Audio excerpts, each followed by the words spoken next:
La danseuse rouge, un film de 1937 de Jean-Paul Paulin, d'après un roman de Henry Hirsch, avec dans la distribution Vera Corren, Ludmilla Pitoef, Maurice Escande, Jean Martinelli, Jean Galland, Jean Worms.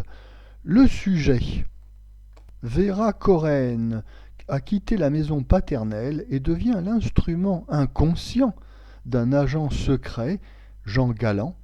En 1917, elle est arrêtée et condamnée à mort pour espionnage. Son avocat, un de ses anciens amants, il s'agit de Jean Worms, l'assure qu'elle ne sera pas exécutée. Notre avis. Ce film, dont le premier titre s'appelait La chèvre au pied d'or, a connu un incident de tournage car Gabriel Signoret, qui devait interpréter le premier rôle masculin, celui de l'avocat, est décédé pendant le tournage en mars 1937 et il sera remplacé par Jean Worms. Le film commence tout d'abord comme un film russe, comme aimait à en produire le cinéma français dans les années 30. Il y a un certain pittoresque, une certaine violence, certains clichés sur le monde slave. On nous raconte l'histoire de groupes anarchistes qui commettent des attentats contre les autorités impériales. Ensuite, le film se poursuit sous l'angle du récit d'espionnage avec Vera Corren qui est mêlée malgré elle à des actes d'espionnage au détriment de la France. Et puis, le film se conclut par un film judiciaire. On nous raconte le procès durant lequel Vera Corren sera convaincue de crimes d'espionnage. En réalité, cette histoire fait très vite penser à l'histoire de la célèbre espionne allemande Mata Hari, exécutée par les autorités françaises pour espionnage. Cette aventure a déjà été adaptée à de nombreuses reprises au cinéma, et notamment en 1931 dans deux films, l'un avec Marlène Dietrich, agent X-27, l'autre avec Greta Garbo, qui s'intitulait tout simplement Mata Hari.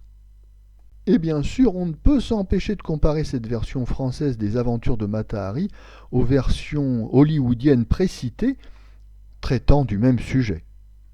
Et comme presque toujours en matière de films à grand spectacle, films d'aventure, c'est Hollywood qui emporte bien sûr la comparaison.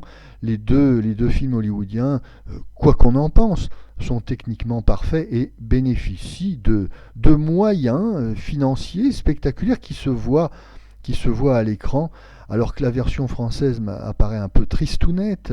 On est dans un huis clos de bavardage, sans grande scène d'action et à grand spectacle. Oui, c'est dans ce type de film que le cinéma français montre ses limites.